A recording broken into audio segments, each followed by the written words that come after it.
Rise and shine, Uganda. Good morning and thank you for being with us on this Tuesday, the 9th of August 2022. My name is Philomena Mastiko, and I will tell you that right now we're excited, but also the pressure is really killing us. And it is the D-Day finally for Kenya making their final choice on who the next president is going to be. We are talking about the 5th president of Kenya. Well, a lot has been happening. There is a lot of anticipation. There is a lot of expectation. And of course, there is a lot of, some guesswork, I must say. But at the end of the day, we'll be knowing, the results will be telling. Now, in case you don't know what we're talking about, all the Kenyan registered voters today should be making up in the queues to go and vote for who their next president is going to be. Today, the 9th of August, is the D-Day. The final decision must be made. All the 47 counties are already there to make sure that they do what they are supposed to do. And looking at about the 22.1 million Kenyan voters, I must say that things are getting hotter. But of course, we the neighbors are also on the lookout. We need to know what's happening over there.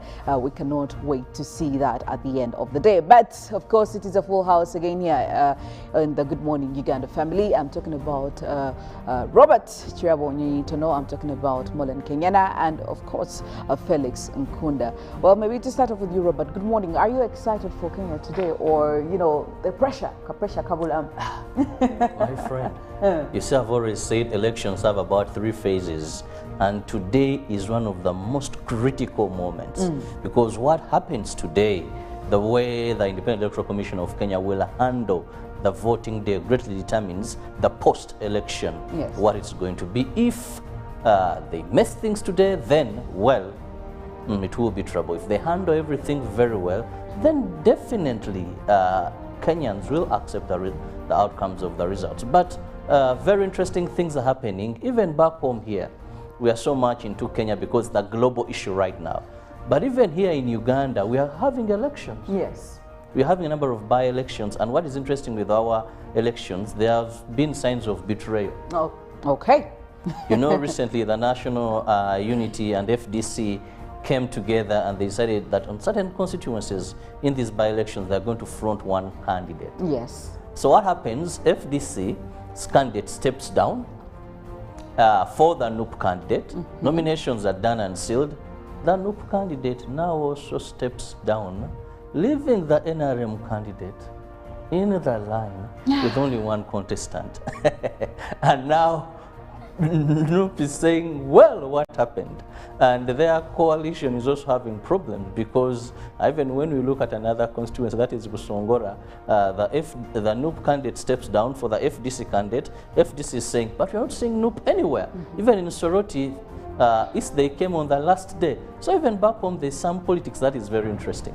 It's really sad. The fact that we have to talk about politics and then we talk about betrayal, we talk about other character traits, it just says a lot about what happens in politics and how unpredictable that game is. But good morning, Mollen. Are you excited as well as we are? Yes, I am excited. A very good morning to you, Philomena, and the team, and of course I want to say good morning to your family. Well, when you look about the politics in Kenya right now, I say this is the exciting day that they have been waiting for all this time. And what we do know so far is just a few minutes ago, William Ruto did cast his vote, and that was at Koskei Primary School polling station in Tabo constituency. And he went ahead to tell people in the constituency and the rest of Kenya that they should vote peacefully and intentionally. And that is one thing I was picking from that. He says you should be intentional in your voting. It seems like he knows that people are going to be going for this in a kind of, a quiet mood, because we do know that also a few Kenyans did cross the borders to come to Uganda, maybe in anticipation that the polls might not come out as peacefully as it should be. But William Ruto, after casting his vote, he did go ahead to tell them, look, Kenyans, stay around and just know that it's going to be peaceful. And then he also asked people in, with some of the constituents where there are usually big numbers like Kakamega and Nairobi, saying that, you know what, you should be looking forward to having a peaceful voting, because these are some of the areas that have had anticipations of, not having having really peaceful elections, especially when you look at areas like Kakamega. But William Ruto did say, you know what, this is our day. Let's just go and be intentional in what we're doing. And I do hope that actually Kenyans take it up. And if you look at also the people that are rallying for Raila Odinga, it looks like everyone is, you know, going for the peaceful voting. So I think even what we did anticipate, saying that maybe after Kenya decides, there might be a little bit of turmoil. For me, I'm still positive, thinking that it could be that peaceful election that we have been looking forward to, at least within most of the African countries. Philomena, we could be looking at that for Kenya today. But of course, the day is still young. There is still a lot to unfold. So still, I have my fingers crossed on that. Well, there is definitely a lot happening, and it's not just only the president that is supposed to be voted for today. We're looking at governors, senators, and MPs. But of course, as you anticipate for any election, there is already quite some drama.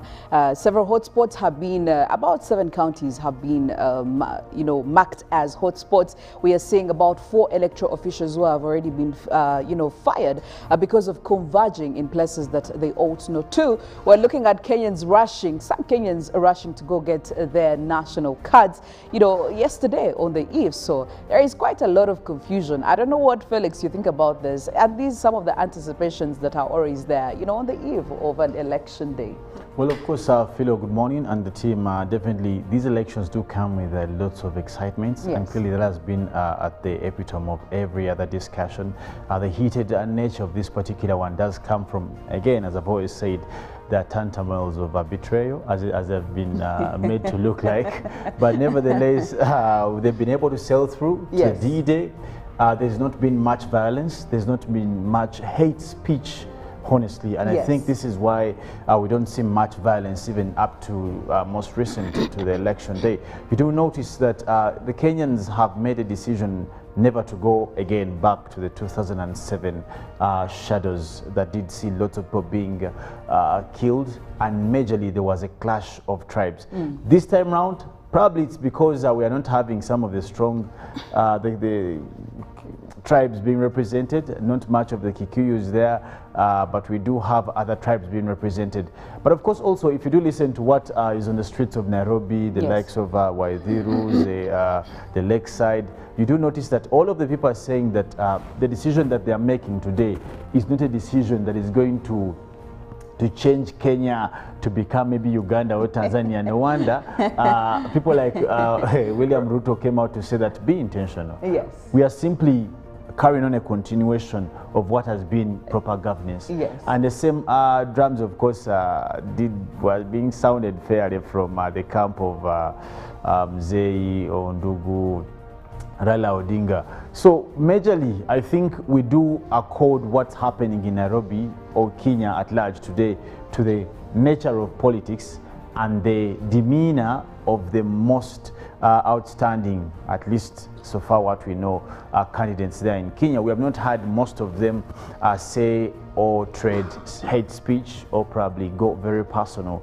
in terms of their campaign. So probably we do hope that even the aftermath will be quite courteous and definitely gentle in how they will deal with the results of this particular election. But on top of all that, Philo and the team, we do wish Kenyans a very, very beautiful, prosperous, peaceful election. We pray that everything goes well, because what happens in Kenya definitely does affect countries like Uganda. Yes. Just to hit on that particular one, you do notice that many people in Uganda are still worried. Yesterday we did see lots of fuel stations, people trying to fill their tanks. Can you imagine? I did. I saw people strange. trying to you know, take away some extra fuel. Yes. And yes. I'm questioning, wow. I'm telling you, it's a time where you don't know what is going to happen next. I think one of the things that has led people to get worried is the Minister of Internal Affairs came out and said that when you look at Amaraba and Busia borders, the number of Kenyans coming into Uganda and Ugandans who have been living in Kenya has tripled. Well, and what's wrong with that? Has How tripled. is that a They're problem? coming in. Because so Kenya is like, going to have holidays from today, I think, and tomorrow. There's Maybe no work that. for them to do. But Felix, I Maybe don't that. think it's about the holiday. I think it's about people, being People- worried. It's only natural that They're they not become a that little sure. bit worried. But you also look into the fact that they have seen this in the past. So Yes. it's better you're on a safer side than you wait to see things unfold. Because you look at Ugandans who are in Kenya, and this is a big number. It's a huge community. And they know that they have a home in Uganda. So how about you take that time off and come back to Uganda a little bit as you see, how things unfold. First of all, they're not going to vote. I So think I they do are. think that They they're don't want just to taking risk the it. But right also, decision. there are those Yeah. that are coming to Yes. Uganda to vote. Yes, there are some Kenyans that maybe chose to register and vote in Uganda. The only thing is they only vote for president. A Because matter at of- the Kenyan yes. embassy, there is a polling station, and all Kenyans in Uganda that registered are going to be voting. Actually, all Kenyans in the diaspora are going to be voting in about 12 countries, Uganda inclusive. We have England, we have quite a number of other countries. So I could say Kenyans are sorted. And we don't have to be a little bit pessimistic. We are being a little bit cautious. Choose to vote for because you look at Honestly, even the and have messages all that are trust me, coming through. yeah. I was also reading through what Martha Karua, that is the Raila running mate Odinga's for running Raila. mate. Yeah, she came out this morning before she also cast her voice just a few minutes ago to say, you know what, we ask for peaceful elections. It seems like both sides are really vying for the same thing, and I think we should be just optimistic, knowing that this is going to come out really peaceful, instead of assuming the worst, like the people who already ran away for safety. No, I can surely be most optimistic that it's going to be a peaceful one. Yes. And most of the things that do informs a peaceful election in Kenya, just like it was in countries like Uganda, probably also Tanzania, is the fact that we're just still living or looming into the aftermath of the COVID-19. And the effects of the same are quite still evident.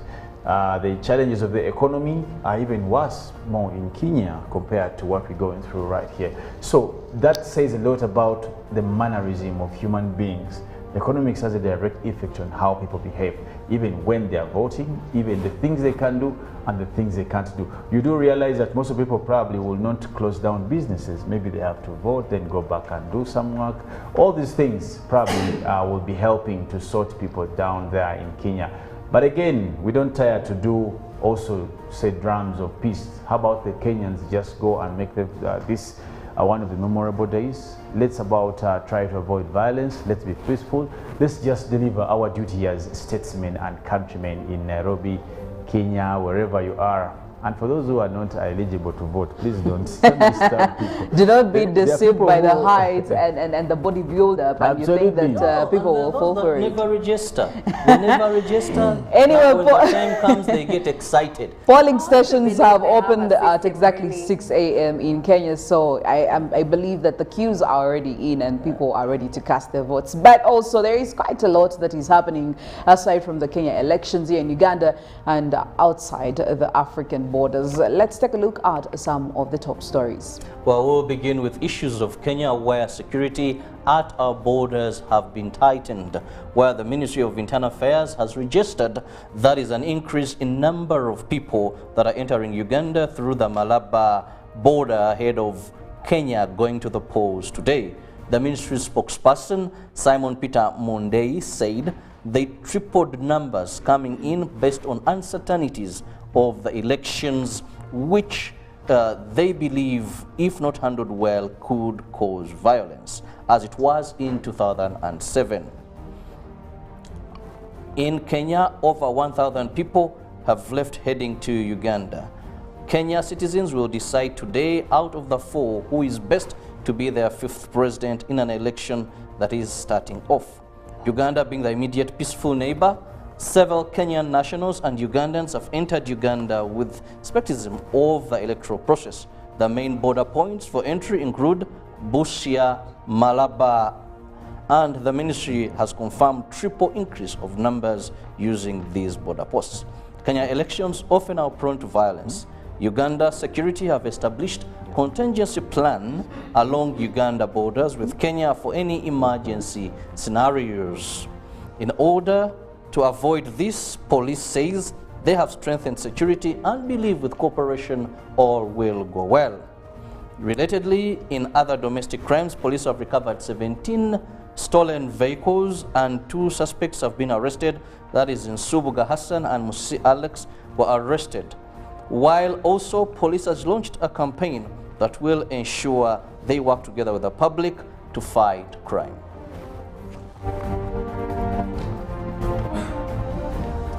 We're now still in local stories. 4 candidates have been nominated on day 1 of the exercise to complete the Busongola South constituency.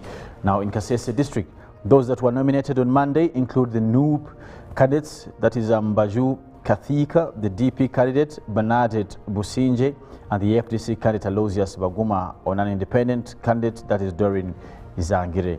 Now other candidates, including one of the ruling NRM flag bearer, Gideon Mujunju, will be nominated tomorrow. That will be today. The first candidate to be nominated for the Busongola South constituency by election was Banju Kathika of National Unity Platform. The Kathika, who is a former member of parliament, 10th parliament, was nominated at about 10 a.m. And away from politics, we now look at issues of security, where warrior youth in Karamoja sub-region, locally called Karachuna, have appreciated government for giving them goats to improve their livelihoods. They want certified veterinary shops closer to communities and also prefer every individual to be given a Gala breed which are adaptive to the region's environment. Since 2019, Karamoja sub-region experienced insecurity characterized by commercialized raids, killings, and road ambushes. President Yoweri Museveni met leaders from the region. It was agreed that reformed warriors be supported with goats and iron sheets to help them resettle in their communities. Cabinet approved a supplementary budget of 39.9 billion Uganda shillings to support the disarmament program. On the 12th of June this year, President Museveni launched the goats distribution in Karamoja sub-region to improve livelihoods of reformed warriors. Beneficiaries in the districts of Moroto, Napak, Nakapiripit, Nabilatuk, and Amdat district told UBC that the initiative was a timely intervention. Starting early, a 24-year-old Timothy Lomangara and Peter Rocky, residents of Lopopit village, Lolokwa ward in Nadugat Town Council, are grazing their goats that they got from this program. Well, now, traffic police did come out to launch a name and shame campaign against the traffic rule violators. Now, the implementation of the same by the department spokesperson did say Farida Nampima is projected to utilize surveillance cameras on different highways and intersection centers. The publishing of these offenders will be weekly, and the automobiles are supposed to be to contact their nearest police post to pick their traffic and fine tickets as soon as possible. Now, last week, at least 37 culprits were captured by surveillance cameras. Crossing over to some of the international stories, starting off with ex-US President Donald Trump has said his Florida home was raided by the FBI and that agents broke open a safe. Mr. Trump said in a statement that Mar-a-Lago in Palm Beach was occupied by a large group of FBI agents. The search was reportedly connected to an investigation into Mr. Trump's handling of official papers. The dramatic escalation of law enforcement scrutiny of Mr. Trump comes as he prepares for a possible third presidential run come 2024. According to media outlets, Mr. Trump was in Trump Tower in New York City at the time of Monday's reported raid. He said he had cooperated with all relevant government agencies and so the unannounced raid on my home was not necessary or appropriate. Mr. Trump said it amounted to prosecutorial misconduct and the weaponization of the justice system. To prevent him from running for the White House again, they decided to take this as an option. Such an assault could only take place in broken third world countries, he said. Sadly, America has now become one of those countries, corrupt at a level not seen before. Eric Trump, the president's second oldest son, told Fox News that the FBI's execution of the search warrant on Mr. Trump's Mar-a-Lago estate was related to an investigation into the handling of National Archives records.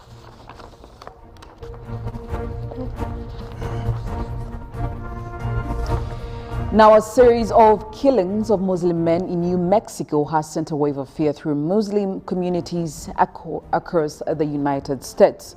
Authorities identified the fourth victim on Monday and have not ruled out the possibility that the murders of several Muslim men in the city of Albuquerque could be linked. 3 of the killings happened in the last week, and authorities have said that the race and religion of the victims were common factors. Investigators believe Friday's murder may be connected to 3 recent murders of Muslim men, also from South Asia, police said. Police have asked residents to help find a vehicle they believe is connected to the killings. Naeem Hussein was killed Friday night, and ambush shootings have killed 3 other Muslim men in the last 9 months. The murders have become a source of fear for Muslims throughout the U.S. who have faced racism, discrimination, and violence.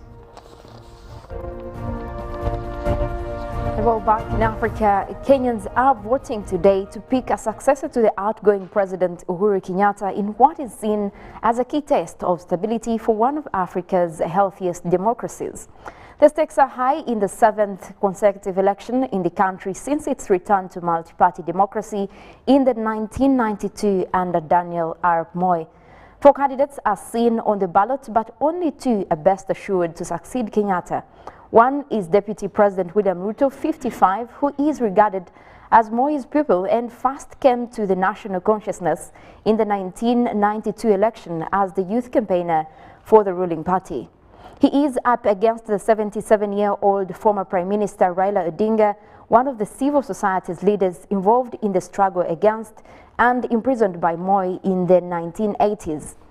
An opinion poll put the sexagenarian ahead by 6% points, but his opponent has blushed it off, saying it is fake and propaganda. Today's vote is seen as a key test of stability in a nation regarded as a healthy democracy in a region known for long-serving dictators. Kenya is also the economic hub for East Africa, and its neighbors will keenly be watching the vote.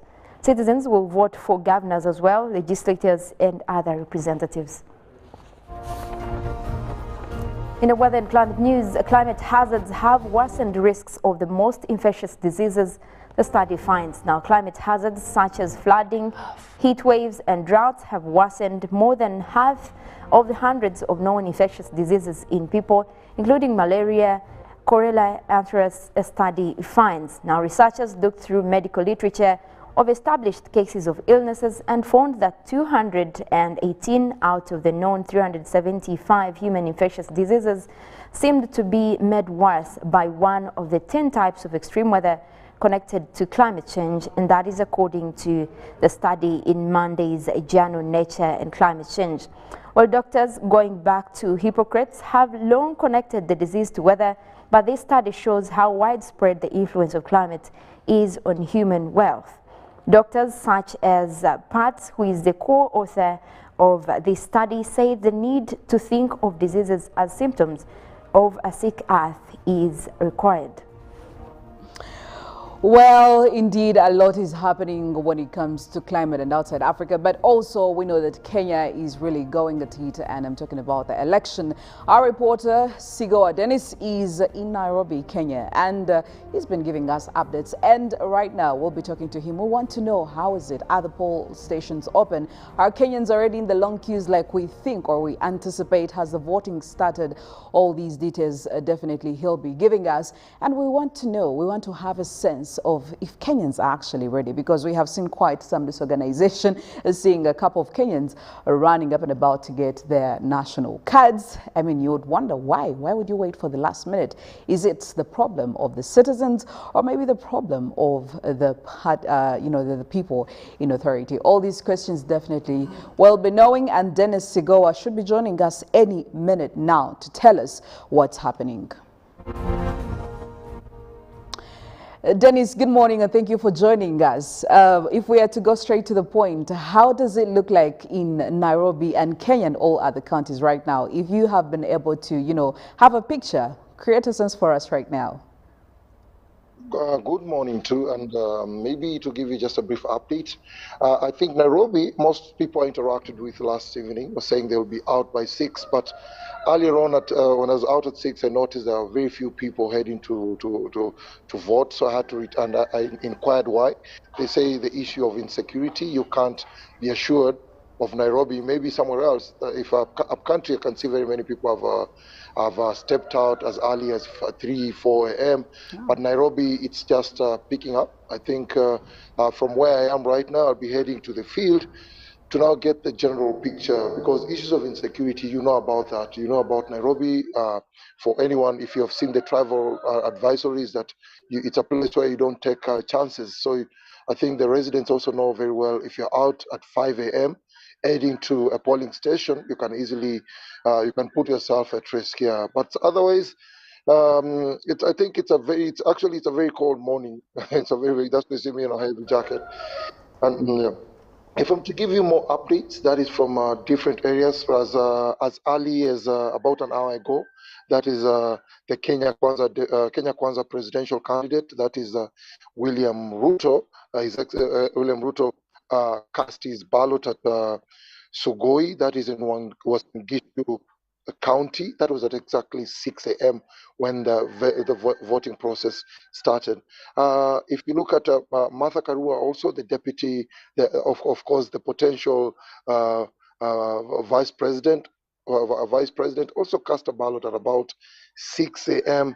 Yeah, but like you hinted earlier on, there was a problem. I think you've heard about that.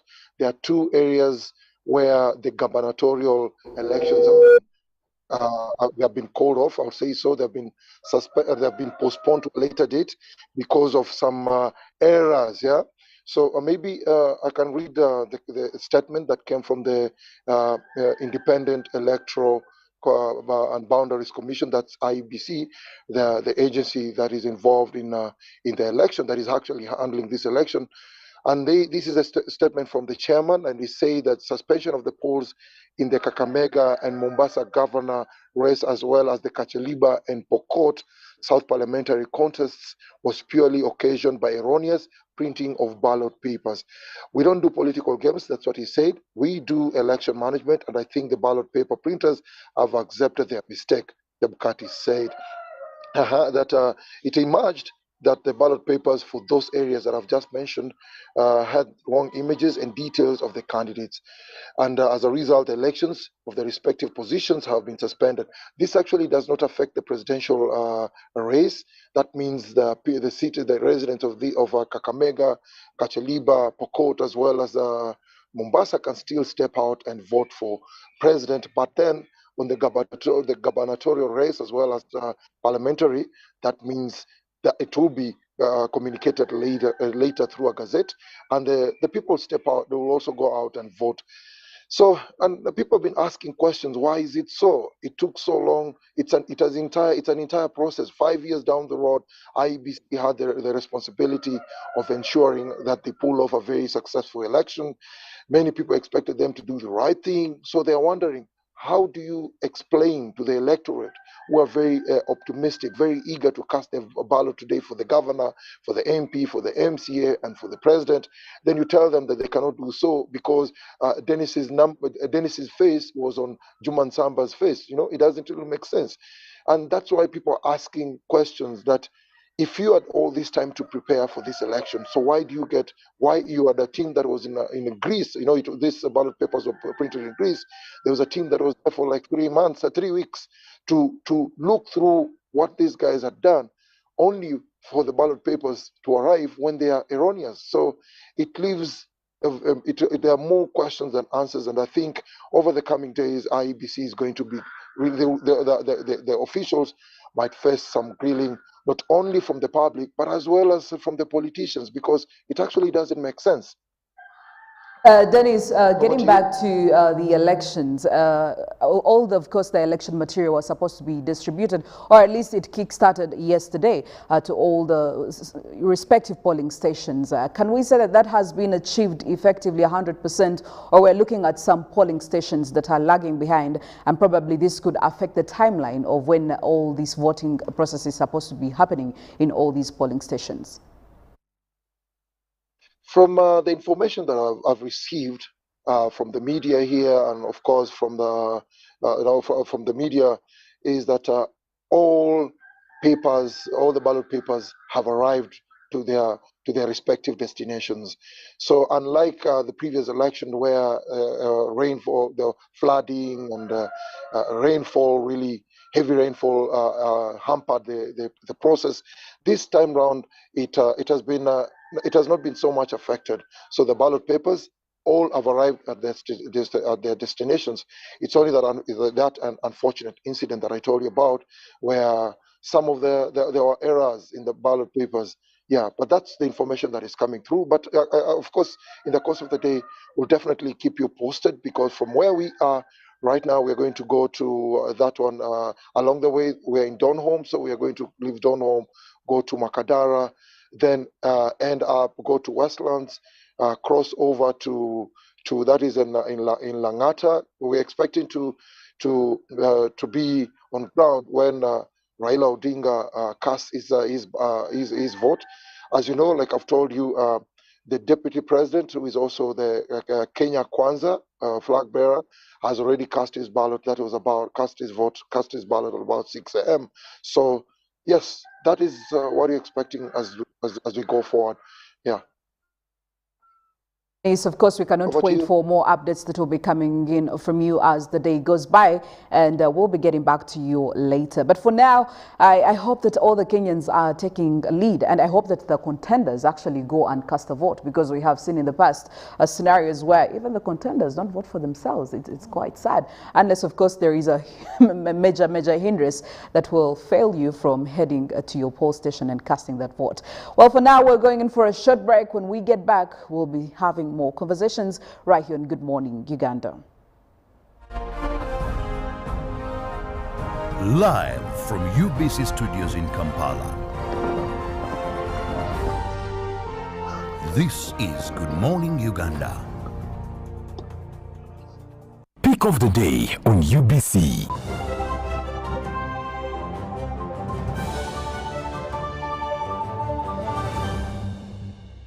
Was brought to you by Simply make a small deposit of 99k and pay the balance mpola. You can pay in daily, weekly or even monthly installments while you enjoy your new phone.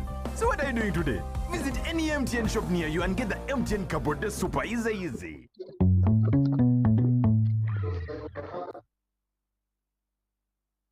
The Tales of Kasozi, brought to you by Uganda Communications Commission. Hello? Hello? This is Kasozi. How can I help you? Hey, Kasozi, my brother. Long time. We last met when we were at campus. It's been a while, but you are the person I'm looking for. Campus? Really? Hey, you don't remember me? Okay, so how can I help you? I'm stuck in Gulu making millions, and I need to urgently send money to my sick mother. But I can't find any mobile money agent near me. I've sent the money to your phone, as you can see the message. It might take a few minutes to come through, but I urgently need you to send the money to my mother. Let me send you her number, and you send it to her chap. My friend, I'm afraid your mom is going to die. What? Because I don't know you, I never went to campus, and I'm also in Gulu. So can we meet at CPS, we talk about it? Stay tuned for what Kasozi does next. Tofera, refrain from unnecessary engagement with strangers over the phone. This message is powered by the Uganda Communications Commission. Enjoy more GBs for the same price on Airtel. Shareable using to Gabonais. We have increased GBs across all your favorite packs. Now, 4 GB is at 10,000 shillings and 10.5 GB at 22,500 shillings, all valid for a week. For the heavy data users, enjoy 24 GB at 50,000 shillings and 50 GB at 100,000 shillings, all valid for a month. Dial *175# or use the My Airtel app to buy these and more affordable weekly and monthly data bundles on Airtel, the smartphone network. When you talk about our motherland Uganda, the Pearl of Africa, you cannot fail to smile because of the smile that fills the faces of the citizens. Our nice good weather and nature that sustains us all, that enables us all to continue each in their own way, because we are all different even according to each individual's work. But what joins us to become one person is the sweetness from the flavored drink Alleluia Jingati drink and Alleluia Tamarind drink. The flavor that quenches your thirst while at the same time treating and healing your body because it is 100% natural. Enjoy the drink that has got the tamarind juice in it. Made by Alleluia Reflexology, Healthy Solutions and Nutritional Research Center Limited. Get yourself a bottle of Alleluia from all shops around.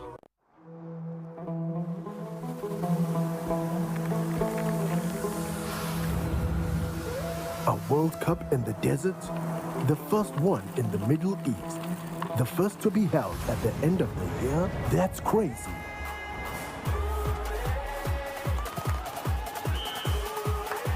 Get ready for spectacular moves. High-flying saves. Unbelievable goals.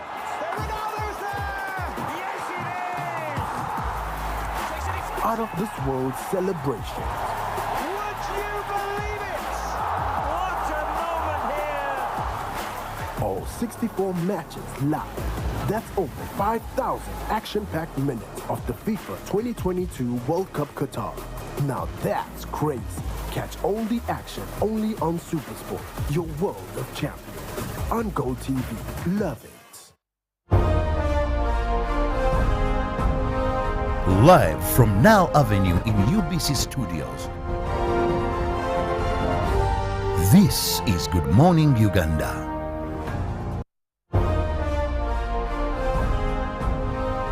Live from Now Avenue in UBC Studios. This is Good Morning Uganda.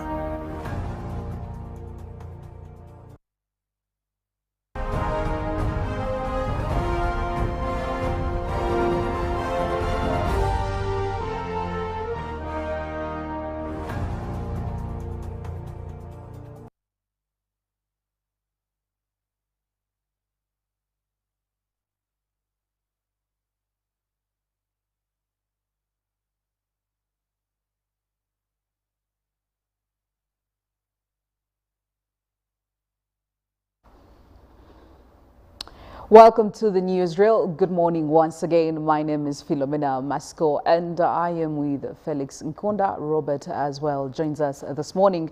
And the conversation is still going on, especially about what is happening in our neighboring country, that is Kenya, where they're having their elections and they're trying to make sure that they get who their next president will be. Of course, we know that the contest is amongst four gentlemen. Well, we do have Dr. Raila Odinga, an opposition leader who has been contending for this position for about 4 times. This is going to be his 5th time, but as we speak right now, he's the preferred candidate. But again, the votes will be counted and we'll be seeing that. But also we do have William Ruto, who is definitely contending for the same position. We also have Wajakoya George as well, and also a pastor and another lawyer, that he's David Mwaure. Now, all these, definitely the Kenyans are supposed to be telling us who this is going to be. But much later on, we'll be joined by another senior journalist who will be telling us what is happening, giving us quite a picture over there. And he's ready to be with us any minute now. That is Vincent Makori. He'll be telling us. Good morning, Vincent, and thank you for joining us once again this morning. Thank you. It's a pleasure. If we're to go straight to the point, could you create for us a picture about what is happening in Kenya? Because I would tell you that from the reports we have received, a number of Kenyans are already in the queues. We have seen already some of the presidential contenders casting a vote. But what is the bigger picture? What are we looking at right now? Well, indeed, in most polling stations, the voters showed up early because those who really want to do this first thing in the morning and be done with. But there are places where we have seen very long queues in other counties, especially in Lamu polling stations. The voters went very early in the morning, as early as 5. Waiting in the queue, the process, papers, boxes for some reason sort of delayed in those areas. Other than that, in fact, across the country, the process began, including the voting by some of the senior contenders, including the presidential candidate William Ruto and the deputy of Raila Odinga, the running mate of Raila Odinga. Martha Karros also voted already, and in the next few minutes, it was expected that the deputy running mate for William Ruto, Mr. Bishago, was expected to arrive at the polling station to cast his ballot there. They're also kind of setting an example to the rest of the citizens to get up early, go to the polling stations, and make sure they cast their ballots as early as possible.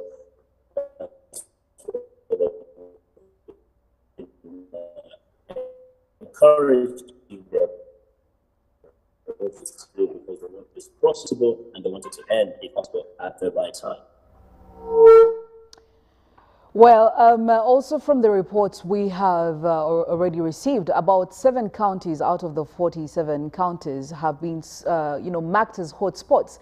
But we are also looking at the, Mombasa governor race that has been suspended. Now, when we look at all these occurrences, even about like 4 electoral officials who were fired because of converging in meetings that are not allowed to right now by the IEBC. But looking at all these occurrences, could we actually say that they may, in one way or another, affect the general elections that are happening today? It's not clear the extent to which they'll affect the whole process, but to some degree there are concerns. When you have an announcement that elections for governor will not take place in Mombasa and Kakamega, and those of parliamentary positions also will not take place in Kachaliba and Turkana, there is a fear that it can lead to sort of voter suppression, in the sense that some of the voters may not show up to vote because of that kind of a misunderstanding. Some of them may think that it means there is no voting taking place in those counties and fail to show up. And also there's a question why particularly Odinga's strongholds, by coincidence, Mombasa and Kakamega. So some are saying, what a coincidence that those particular areas have been affected, given that this is a very tight race. That could impact, for example, the outcome. If there are fewer of the voters showing up to cast their ballots, either because of misunderstanding of what this really means, or even a kind of a disinterest because of a perception that perhaps there's some shenanigans going on in this election. So that is the concern. But the officials, especially the officials from the Azimio party alliance, have actually reached out to the people since last night and said, hey guys, it is just the gubernatorial elections that are not taking place. Show up to cast the ballots for the presidential and also for the other elected positions, because they fully understand that it can lead to a voter suppression indirectly by people not thinking there's an election actually taking place if they didn't listen carefully to what the IBC said regarding the repeat of only the gubernatorial race, but the rest of the races going on as planned. Vincent, also take us through how is the deployment like? Security there, do we have any abnormalities? Maybe in terms of internet, is it on? In terms of some media outlets, and of course, physical visibility of security forces? Oh yes, the government deployed law enforcement officials to all corners of the country, because it's a typical thing around election time. It's expected that there can be some security threats of one kind or another. So if you go around polling stations, there are policemen posted all around. There are security officials patrolling the area to ensure that nobody interferes with the process. That can also include, for example, what is outlawed, that is candidates or their agents reaching out to voters who have arrived at the polling stations, probably attempting to bribe them or to buy them so they can cast the ballots for them. So Because of that, the government has deployed security officials, and there are reasons why, and other reasons. It's just the sense of visibility, for the sense of safety for citizens themselves. They want to feel safe, and because of what we've always, had to go through during elections, the citizens want to feel that there's security around the polling areas and in their town generally, in order to have that confidence that if anything was to happen, if there was to be a situation, it can be dealt with immediately. Freedom of media, now that you're a journalist, we are. How is the media carrying out this election and other freedoms like internet? Do we have all these curtailed, or is it business as normal? You're talking about the media's ability to cover the elections freely without interference. Yes, Kenya has a very vibrant media scene, and the media, Kenyan media has deployed journalists to all the polling stations, literally, amongst, the many media houses we have here. For example, the big three, the Citizen TV and radios, the Nation TV and their radios, the KTN TV and the associated radio stations, along with hundreds of other media houses, have deployed journalists to different parts of the country, along with officials with the Media Council of Kenya and the Kenya Union of Journalists, is ensuring that journalists have access to polling stations, have access to officials from the IEBC, and there's no intimidation whatsoever. Of course, in the past, we have had incidents where journalists may get, harassed a little bit. But at the moment, what we know is that the Kenyan media and the international media that is present here has access to all polling stations across the country. There's freedom to cover the news as you see it, and there are safeguards within the country, and the Media Council of Kenya is ensuring that the journalists have been accorded the rights that is enshrined right now in the law of freedom of expression and the freedom of press. So as we speak, there hasn't been any incident really which indicates that there's any plan, there's any effort to impede the work of journalists as they go about covering this particular election. Maybe also to add, Ndugu Makori there, if you would make mention or a comment about the diplomatic balcony, how has it been handled? We see that there are a lot of observers coming through from the European Union, the East African region, the African Union, just to mention, but how hospitable is the Kenyan electoral process to this particular atmosphere of the diplomatic invitations? Oh yes, the Kenyan electoral IEBC, the Elections and Boundaries Commission, along with the government of Kenya, have given full access to the observer missions, and there are many here. In fact, a number of them, other than the European ones, there are so many from the continent, the African Union observer mission, the East Africa Union observer mission, the COMESA observer mission. There so many of them, and some are led by former presidents like Joaquin Chissano. We have led by Jakaya Kikwete, and many other observers. They have been around for some days, and they have not complained whatsoever of not being accorded that freedom, that access. Today, they are going around polling stations to witness for themselves what's going on, how the process is going on. And of course, they'll be releasing statements later to say how they observe the process, and definitely will write reports, which later on will be made available to all of us on what the overall landscape was. There was not too much they can say before the election begins, because mainly they make an assessment after they observe. But way before the elections took place, most of them said they believe from what they had seen, the country was ready to hold these elections. They didn't see any serious problem that would have amounted to creating an unfair playing ground, or even impeding the process altogether. So the critical part has come. It is today, observing the process itself taking place. And so later on, I will be briefed by the different observer missions, and there are many. We'll get to hear what have they seen as they went all around the country. Their agents went all over to witness the balloting and of course, the whole process until the end of today.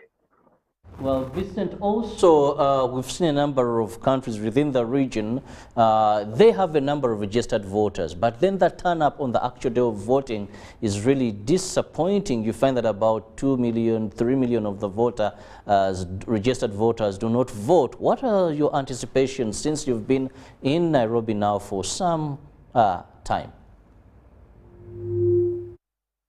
Yeah, I went down Nairobi street and spoke to a number of people about this particular election and wanted to know, are they going to vote? What I noticed is that a great number, especially of young people, indicated they have no interest in voting. And I asked them why. They said because over the years they have seen elections come and go and nothing changes about their lot. Then he say, here we are, young people, unemployed. We have seen the country more or less the same for years, and the politicians seem to be enriching themselves, getting better. So we don't see the value of participating. So we have to say that while perhaps the ages of 35 and above may be bumped a little bit more about the election, the younger guys, in their 20s, are kind of enchanted about the whole process. Now, I cannot put a real number to that because it's not clear how many of them will hold on to that position until today's election day. But of course, that was a concern of undecided voters. Some of them were undecided because they weren't sure about the candidates because they don't support either of the two or the four. But some of them outrightly saying they will not vote. So a great number of those are actually way younger people. They kind of are more analytical in the sense of what is the quality and value of leadership that they get. And some of them just feel like, this is not for me. I don't see this helping change my circumstances in any way. So we don't know to what extent that will affect the total number at the end of the day, because the election will take place with or without their numbers. But depending on who that favors, of course, that can be an impact on its own. But they have given reasons. That's the reason. They don't see that, new leadership really plays any key role in changing the circumstances of their lives. And also generally looking at the elections that are happening right now in Kenya, is it a big deal for the East African region, and how would we concern ourselves with the results that will come out at the end of the day? I mean, it's clear that Kenya is the economic hub of this region. Kenya has also been a big peace mediator, facilitator in the region. You can remember Kenya has mediated the peace talks for Somalia. For years, it literally housed the Somali parliament here. Kenya's been a peace mediator in South Sudan. Kenya recently has also involved itself in now starting to mediate the situation in the DRC, especially after DRC joined the East African community. Given the critical role that Kenya plays in the region, a thriving democracy is important for the stability of the region. But also Kenya sets the pace. It becomes a model of how to do things. So if a Kenyan election is successful, if Kenya maintains the peace and continues to thrive both economically and politically, it is a good inspiration to the rest of the countries in the region. But also it gives that sense of safety and comfort to the neighbors, because they know there is a country in the neighborhood that you can count on, especially when it comes to peacemaking, peacekeeping, and of course, the economic stability of the region. Kenya is a kind of, very important country for Uganda, for example, for Burundi and Rwanda also in terms of access to the port of Mombasa. You want peace here. You want a functioning system. You want a democratic kind of environment which allows for this country to be a great neighbor to all the countries around it. So it is indeed, and I'm not just the one saying that, but many observers have said they need Kenya to maintain stability. They need Kenya to really succeed in its democratic processes. That way, it does not only maintain that sense of stability in the region, but it becomes a good example for the rest of the countries around it. And have you cast your vote yet? No comment. Anyway, thank you so much for giving us this update. Of course, we are all waiting to see what happens. And again, we just want everything to go on peacefully till the end of it. Thank you so much. Have a great day and good luck. Well, that's it from this morning's newsreel. We cannot wait to see what will be happening at the end of the day when, the results will be announced. But I just want to hear your parting shots, Robert. What do you think about all these? Well, Kenyans have come from afar.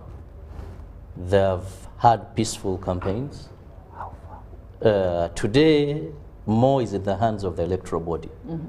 What they do, how they handle today, will greatly determine what will happen after the elections.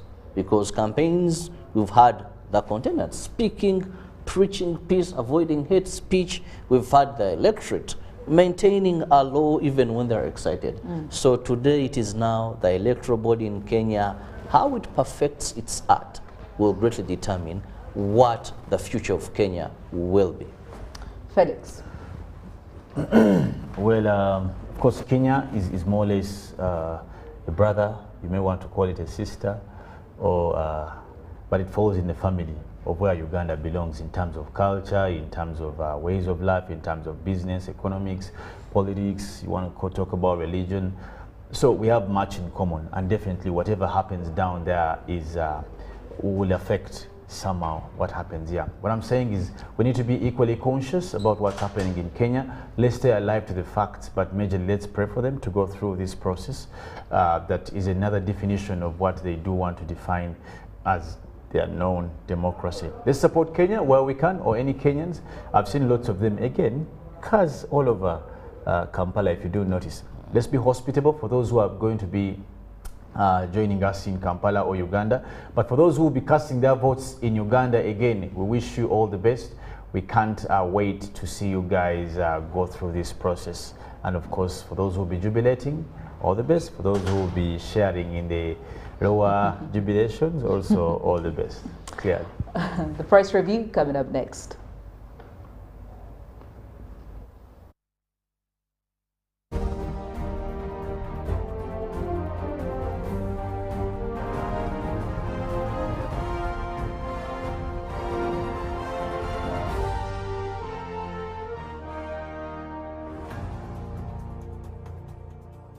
Enjoy more GBs for the same price on Airtel. Kirabo using to Gabane. We have increased GBs across all your favorite packs. Now, 4 GB is at 10,000 shillings and 10.5 GB at 22,500 shillings, all valid for a week. For the heavy data users, enjoy 24 GB at 50,000 shillings and 50 GB at 100,000 shillings, all valid for a month. Dial *175# or use the My Airtel app to buy these and more affordable weekly and monthly data bundles on Airtel, the smartphone network.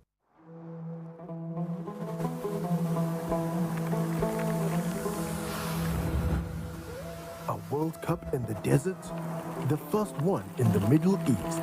The first to be held at the end of the year? That's crazy.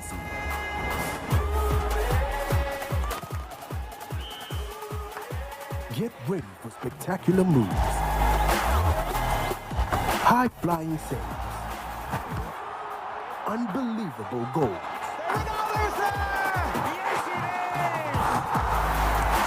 Out of this world celebration. Would you believe it? What a moment here! All 64 matches live. That's over 5,000 action-packed minutes of the FIFA 2022 World Cup Qatar. Now that's crazy. Catch all the action only on SuperSport, your world of champions. On Go TV, love it. The Tales of Kasozi, brought to you by Uganda Communications Commission. Hello? Hello? This is Kasozi. How can I help you? Hey, Kasozi, my brother. Long time. We last met when we were at campus. It's been a while, but you are the person I'm looking for. Campus? Really? Hey, you don't remember me? Okay, so how can I help you? I'm stuck in Gulu making millions and I need to urgently send money to my sick mother. But I can't find any mobile money agent near me. I've sent the money to your phone as you can see the message. It might take a few minutes to come through, but I urgently need you to send the money to my mother. Let me send you her number and you send it to her chap. My friend, I'm afraid your mom is going to die. What? Because I don't know you, I never went to campus, and I'm also in Gulu. So can we meet at CPS, we talk about it? Stay tuned for what Kasozi does next. Tofera. Refrain from unnecessary engagements with strangers over the phone. This message is powered by the Uganda Communications Commission.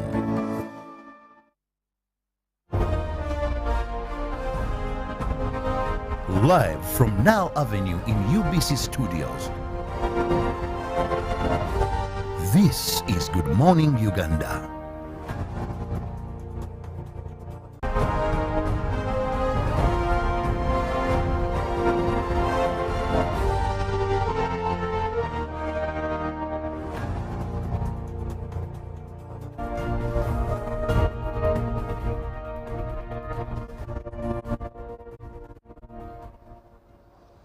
The dailies this morning, starting off with the Daily Monitor. Kenya decides today. Army deploys at borders.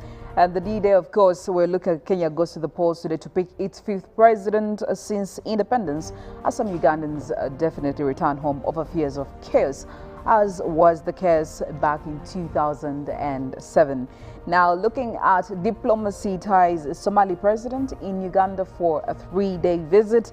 And over there, we see the president, Mr. Hassan Sheikh Mohamud of Somalia, inspecting a guard of honor at Entebbe International Airport yesterday, shortly after being received by General Jeje Odong, of course, Uganda's Minister of Foreign Affairs.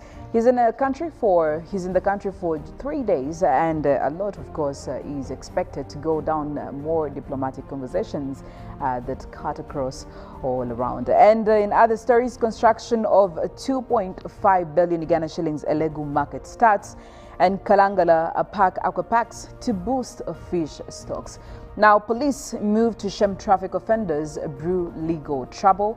Another story you ought to look out for in the Daily Monitor this morning. And moving on to the second page, taking you back in history, Ford becomes president of US. The year was 1974.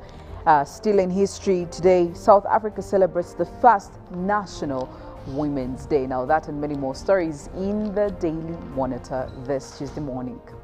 Well, crossing over to the New Vision as well, government to review all salaries. That is a story with details on page 3. And in business, they show you Kasita holds Mombasa imports, and the by-election vice president on alleged funding of NRM rival candidates. Details are on page 10 of the New Vision. They also give you a big picture right there about Kenya decides 2022 with Raila Odinga on the other side. And William Ruto, I guess today is the day that we decide. And of course, talking about the Kenyans, who the next president will be.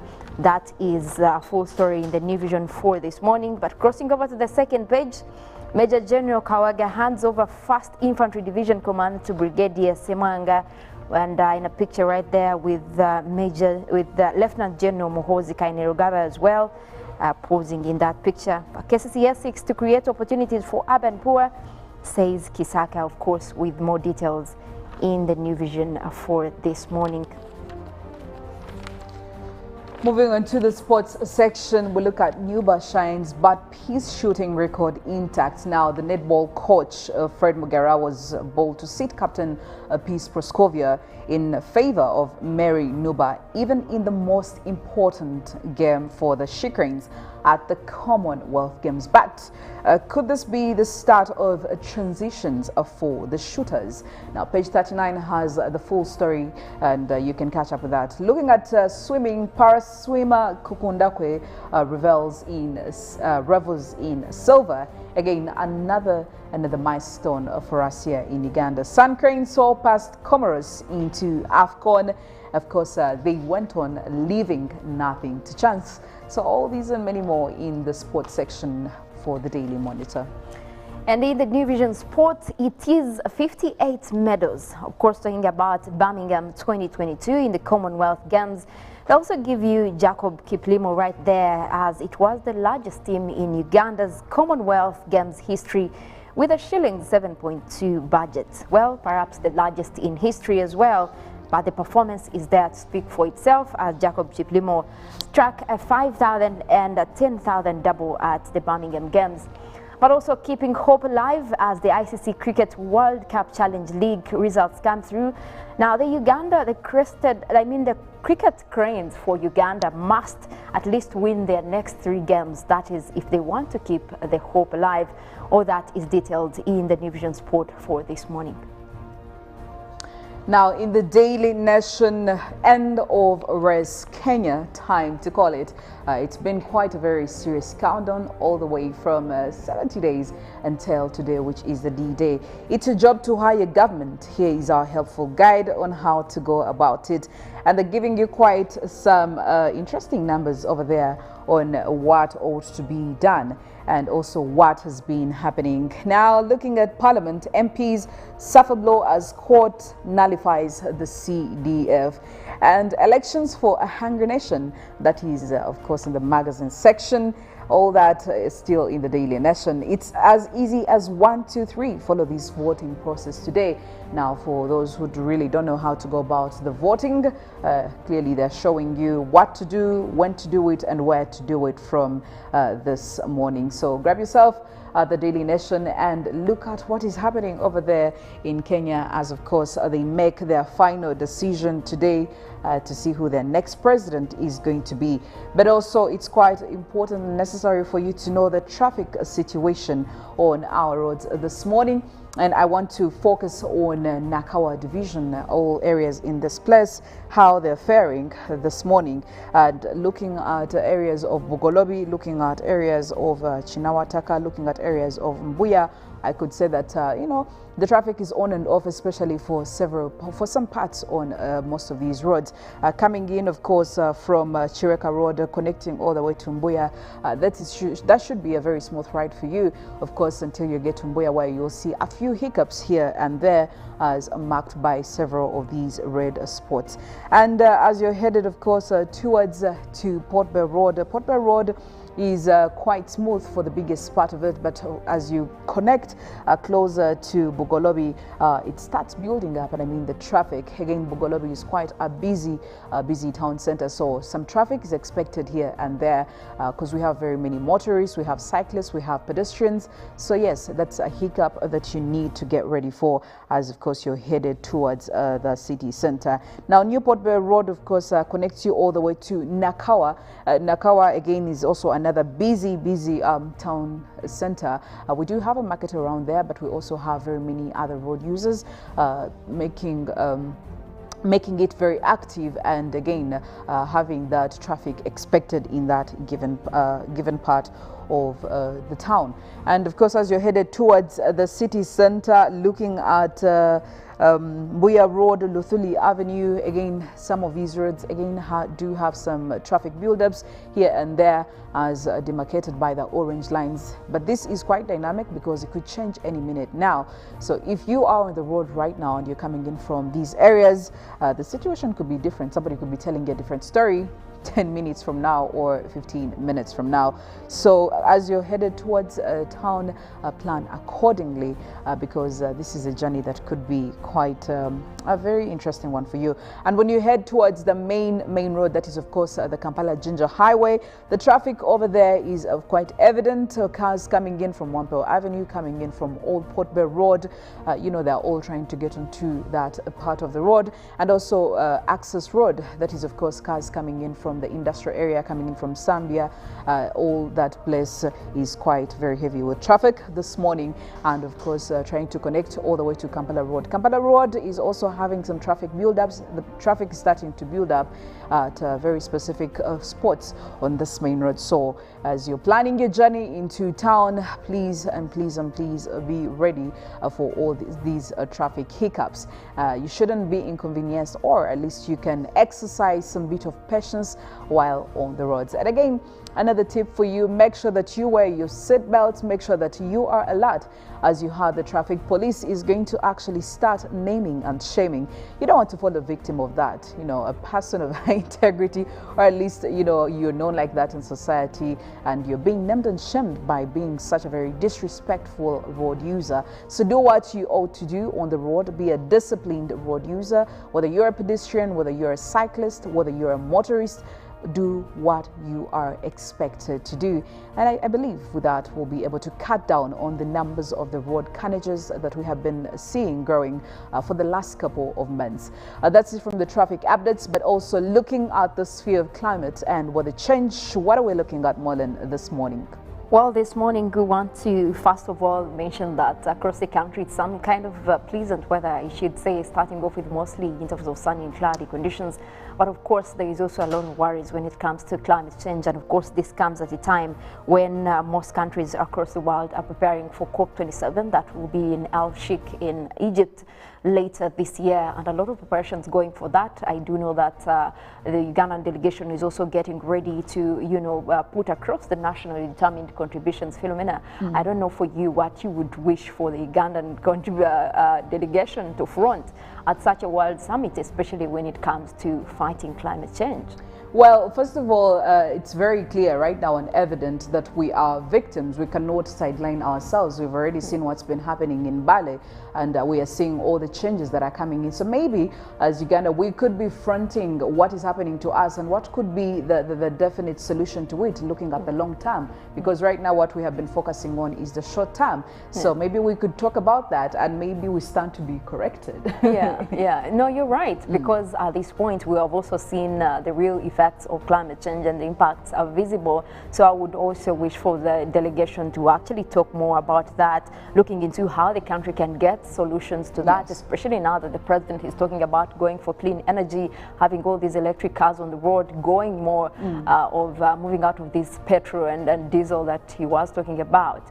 And also mostly how can we adapt to the changing climate? How can people put up with the changing weather? Because it might not actually be, you know, changing in the next 5 to 10 years. So that's one thing that we are looking forward to.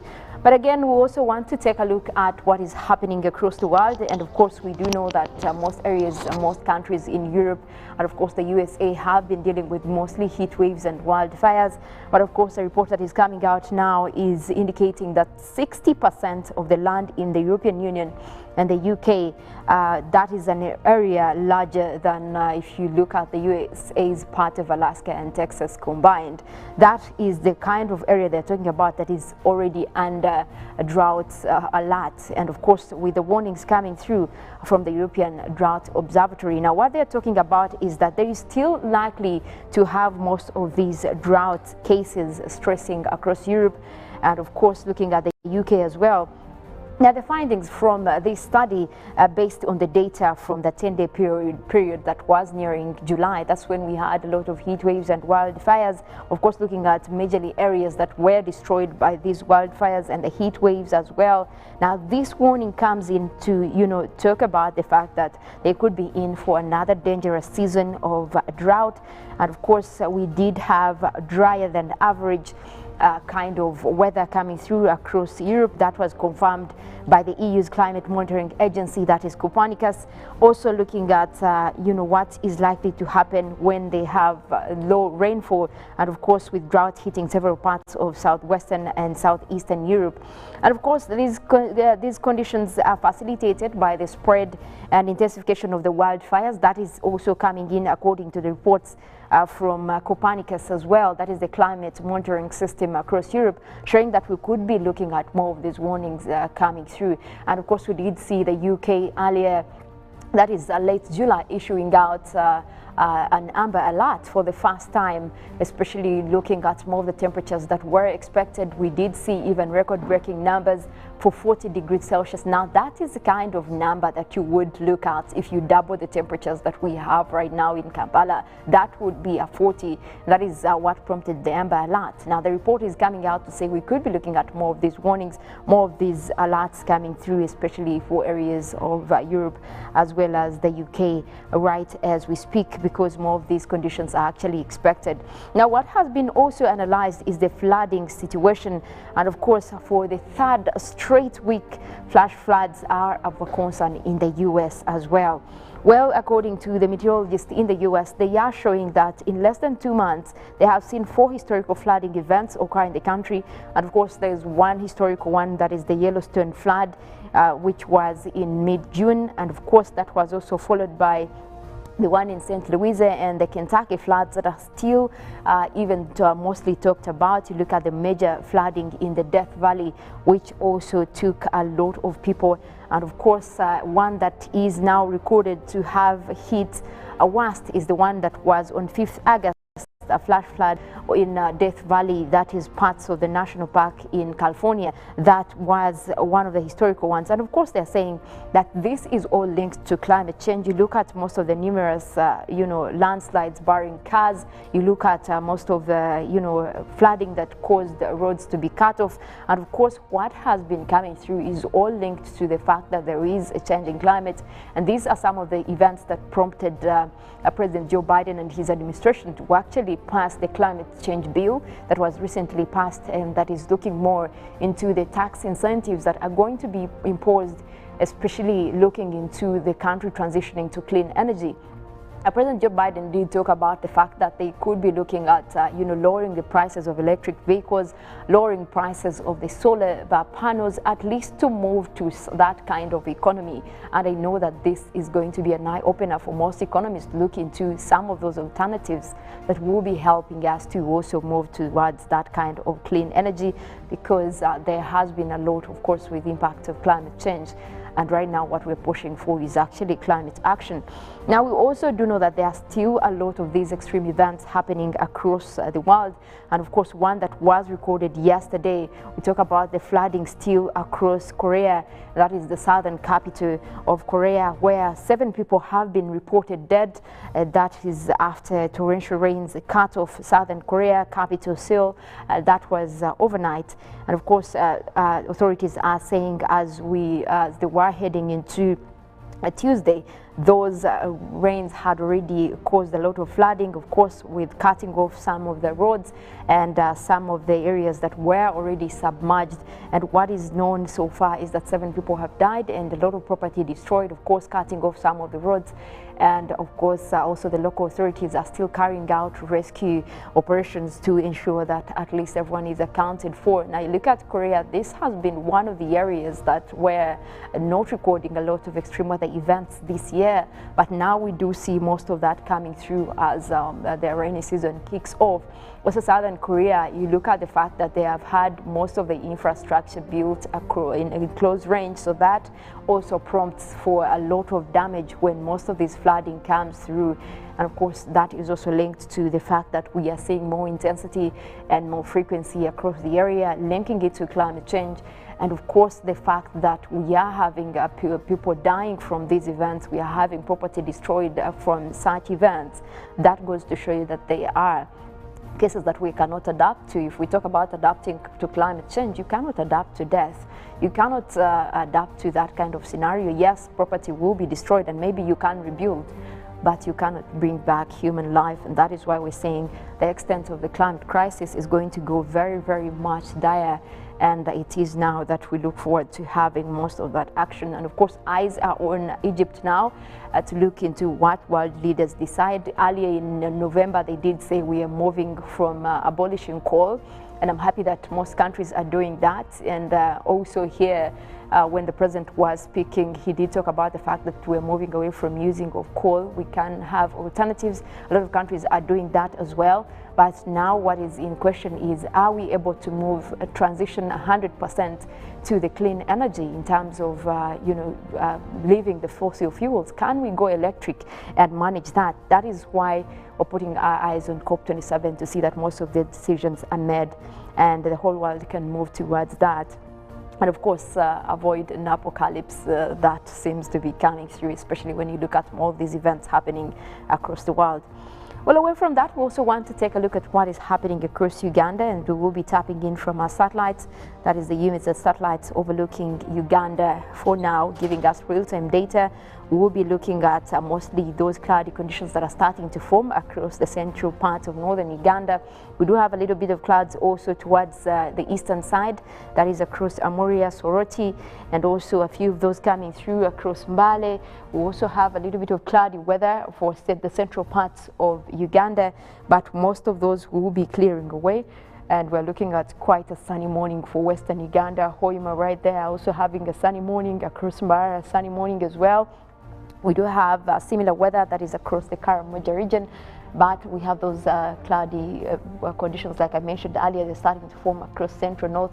Probably will be the ones giving us some of the rains that will come through as the morning progresses. We do have most of those also coming in through areas of Mbale. Maybe that will also be bringing us a little bit of sunny intervals as the day continues.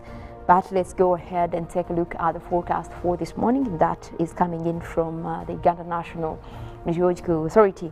We'll be starting off with the western side of Lake Victoria, where we do expect, rather the central part of northern Uganda, where we do expect isolated showers.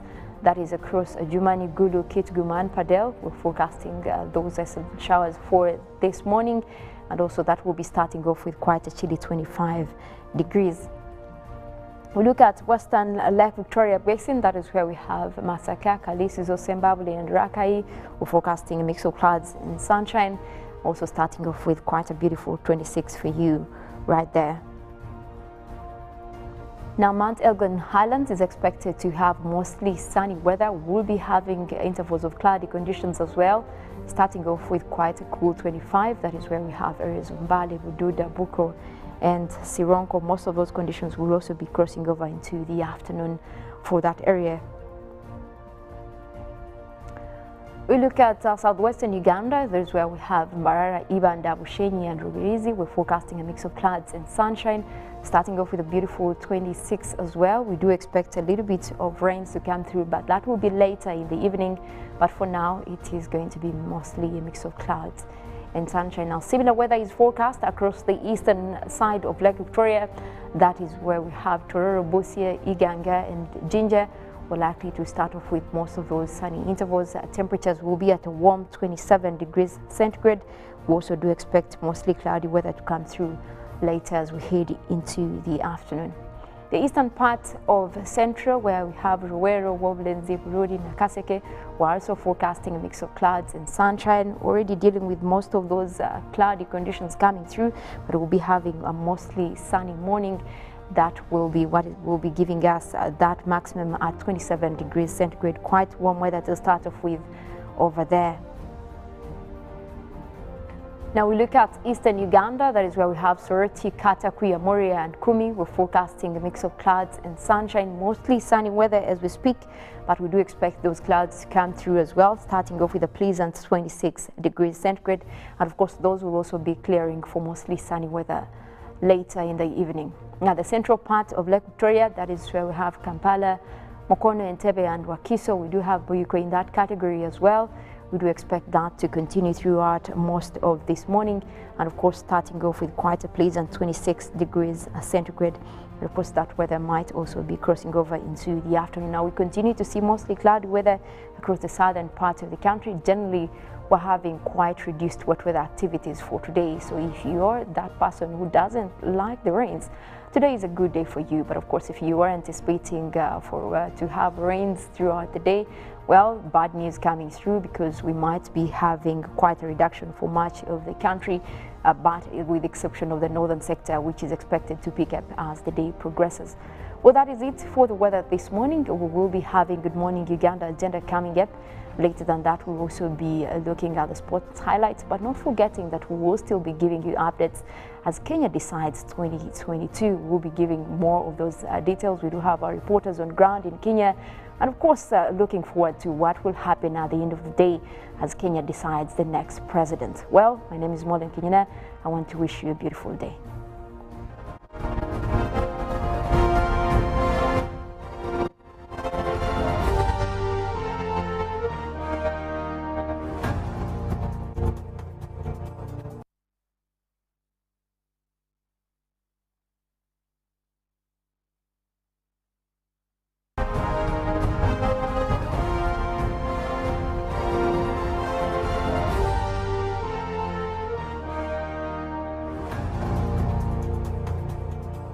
Enjoy more GBs for the same price on Airtel. Kirabo using to Gabonais. We have increased GBs across all your favorite packs. Now, 4 GB is at 10,000 shillings and 10.5 GB at 22,500 shillings, all valid for a week. For the heavy data users, enjoy 24 GB at 50,000 shillings and 50 GB at 100,000 shillings, all valid for a month. Dial *175# or use the My Airtel app to buy these and more affordable weekly and monthly data bundles on Airtel, the smartphone network. Pick of the day on UBC.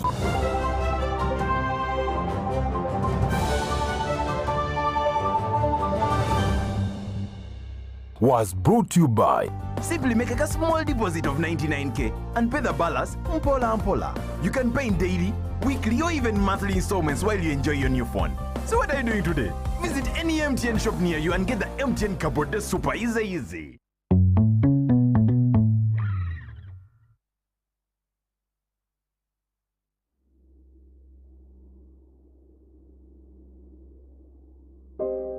I remember the lockdown, when the streets were empty and our lives disrupted, when businesses closed and our livelihoods hung in the balance. Hospitals were full. We lost loved ones, jobs, and hope. Our children couldn't study anymore. We cannot let this happen again. We should not go back. Get fully vaccinated against COVID-19 and join the millions of Ugandans who are already vaccinated.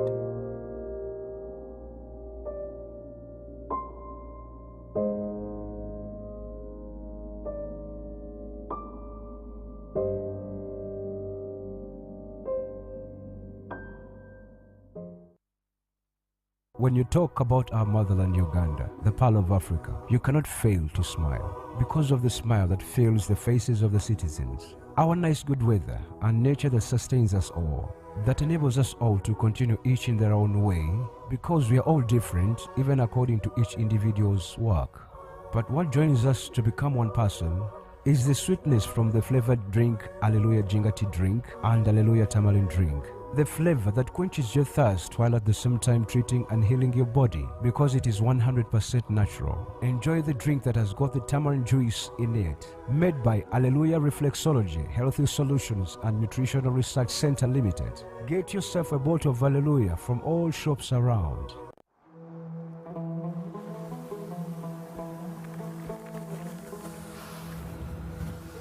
A World Cup in the desert?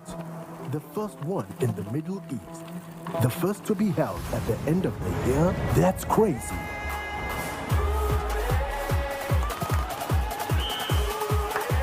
Get ready for spectacular moves,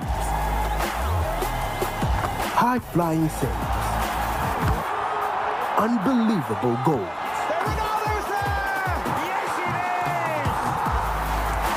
Out of this world celebrations.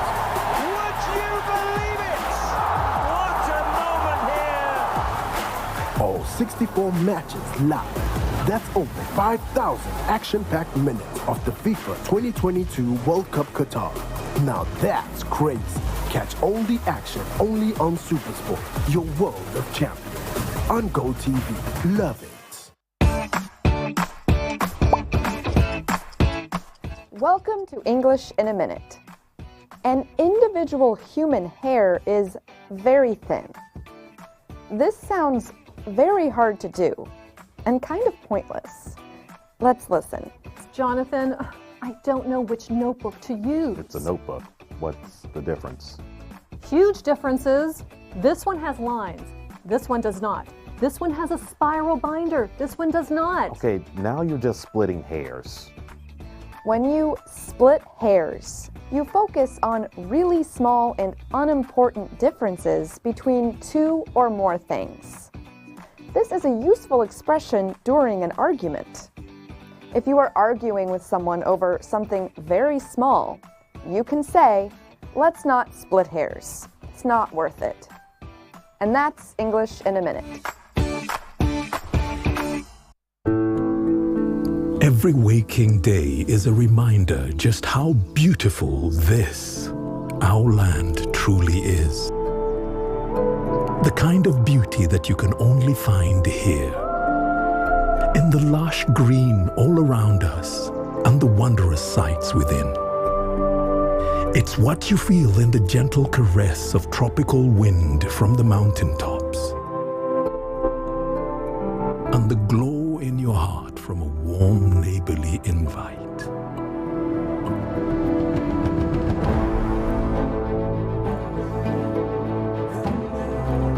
It's in the distinct aroma of our cooking to the taste of food that takes you on a journey. In the sound of homecoming and the sound of Mother Earth. In the magnificence we find on our travels and the exciting moments we experience. Ours is the kind of beauty that comes in all things big and small. All we have to do is awaken our senses and truly enjoy what's uniquely ours.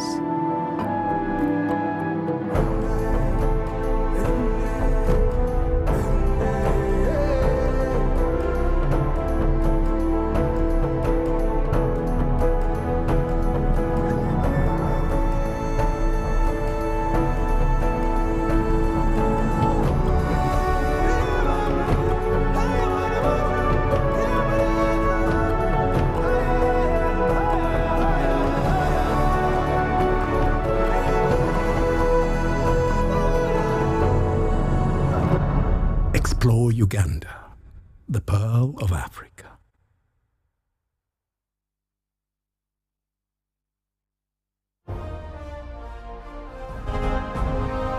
Live from Now Avenue in UBC Studios. This is Good Morning Uganda.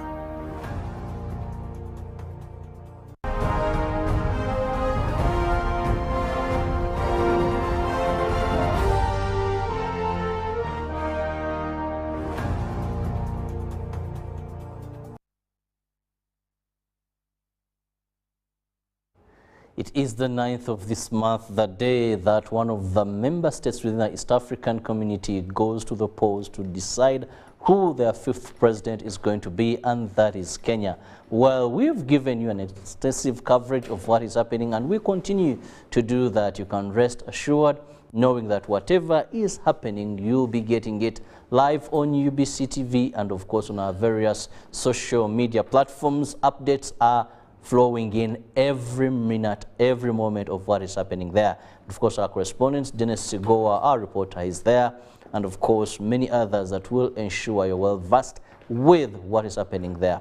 But we also want to look at Kenya in relation to the East African that is bloc, what it means, what the elections mean, what the politics in Kenya means to the rest of the East African member states.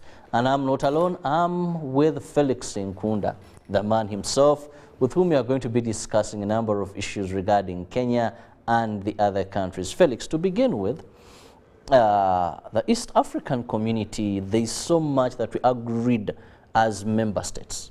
And of course, we know that the politics in one member state could have an impact on the rest of the members. Let's begin with the political bit of it, more knowing that some of the East African communities depend on Kenya for their imports, being that it has a port and some of these are landlocked.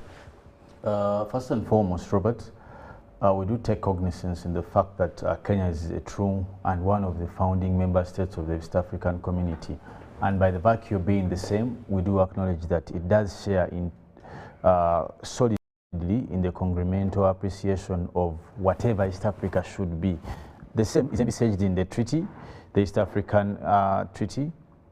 Rather, you may call it the law per se that does formulate the East African community, where then the leaders of the East African countries had in mind and envisaged a common appreciation of various aspects of governance that do include, but to mention a few, politics, economics, and later on you're talking about the general appreciation of economic political welfare, because by then there were the major aspects that could be traded. Having met the primary contenders of the same, then Uganda, Kenya, and Tanzania, you note that they had a lot in common, which were still again in the diversions of and the ambits of social, political, and economic challenges. So the purpose was to find solutions for that kind of problems. So that's how they came up with the East African community. It was basically, how do we use our strengths to help ourselves in the lines of politics, economics, and social welfare. So that informs the East African community, which has been kept solid up till today, that you do notice that because of that, there was a law that was formed. Thereafter, we had also treaties, okay, or what you want to call protocols, okay, additional protocols to the East African community law in particular. You do note that the additional protocols did stretch from aspects of politics in terms of integration. You talk about bringing to life the issue of the social welfare, socio-economic welfare. You talk about the free trade area, free crossing of borders in terms of livelihood, again still looking at socio-economic. They talked about we can trade professionalism, which we have a discussion about how Kenya is governed politically, or Uganda, or Tanzania. Then, lately we have over 6 countries. We have Rwanda added, Burundi added, South Sudan, and most recent, the Democratic Republic of Congo. We have also heard that Somalia is asking. We don't know how that will go. So when you talk about Kenya's politics in relation, or the effect of Kenyan politics in relation to governance of the East African community, it is at the center or at the heart of the same. And you may not be able to put or throw it away easily or loosely, because it determines, again, integration is not a uniform or a uniform approach. It is a conglomerate or communal approach. Political effects in one country definitely will affect. Now, no wonder in another country. Yeah, exactly. No wonder when they were discussing the East African Committee, they had to discuss the 3 aspects of governance. The executive, where we have the summit, the East African Summit, all presidents will sit. You had to come and make a discussion about the parliamentary, or what we call the legislative arm, which has the all member states sending. And I think West Africa Legislative Assembly. Absolutely. And your guest today, who's a member, will also probably be giving us more insight. That is Honorable Fred Mukasa. We are expecting him. Will be giving you more insight. Now, also most relevant is the judicial arm, that it was incumbent on this integration to formulate a judicial approach, to have a fully fledged sort of governance where you have the 3 arms, just like in other governance. So with this approach, you may want to have a true discussion in the politics of any member state. Give an example. Lately, Sudan had issues a couple of years ago. That's why you saw, by then the heads of summit had to meet. We saw even His Excellency appointed to be one of the mediators. We had to recently, come in. The outgoing president of Kenya, Uhuru Kenyatta, called for a standby force to be deployed to ensure there is sanity and security in that particular region. But he only would do that as president of the summit. So the interest was generally because of the East African community. So today the elections we are seeing have a true and direct bearing on what can be what the effects we can have in terms of governance for the East African community. Well, just remind our viewers, anytime we'll be joined by Honorable Fred Mokasambide, and we'll be discussing more of this in case he makes it during the time of this discussion. But Felix, also, when the East African community was formed, it had about pillars to rotate on, and they had set some guidelines. One of them, apart from the economic integration, where we see free movement of goods, people, services. One of these was also a monetary union. We are not yet there, though, and that is one of the things that we wonder, some dream, when we will have a similar paper throughout this region. But above all that I want us to look at was the political federation. Integration, where we're looking at having governors, then having one head of state. Now, what befits me here is you see that Uganda, we don't have presidential terms. You go to Rwanda, I think their term is longer. Then Kenya, they have these terms and they respect them. Go to Tanzania, they do. Today being a day that one of the member states is electing, do you see this one day being a reality? The model of integration for the East African community did not rob member states of sovereignty. And that was either a technical foul, if I may call it, for some of the football or the people who love sports. It was a technical foul in a way that how do you come to integration but retain your sovereignty, true sovereignty? No wonder the East African Court of Justice has had numerous challenges in expediting or even giving validity and applicable rulings. Because after giving such a ruling, there's a big curtailment of, but there's a challenge of implementation because of sovereignty. We have had many cases here go to the East African Court of Justice against the president. But they are handcuffed because of that. Now, it's the same discussion if you want to talk about political integration. That is the challenge, that in as much as we have integrated, we do regain sovereignty. And no wonder you have East African countries having different political styles. You go to Rwanda, they have a 7-year term, I think. You come to Kampala, they have 5. You go to Kenya, they have 5. You go to Sudan, they are still struggling. You go to Congo.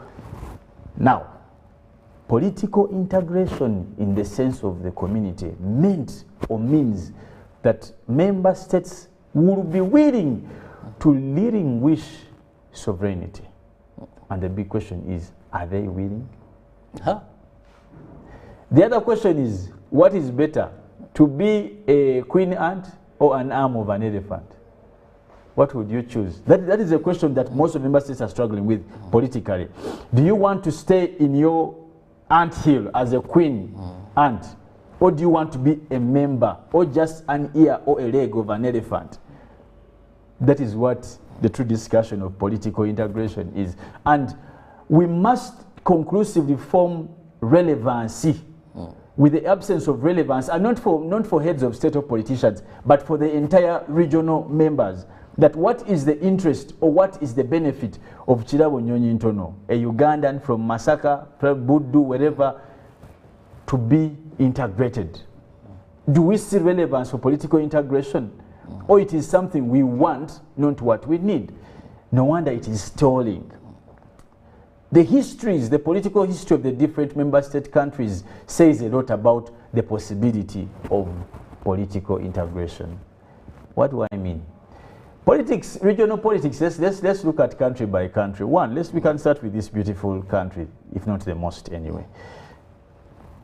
What informs the political style in this country? Here it is regions. It is how good you play with the buttons of the regions.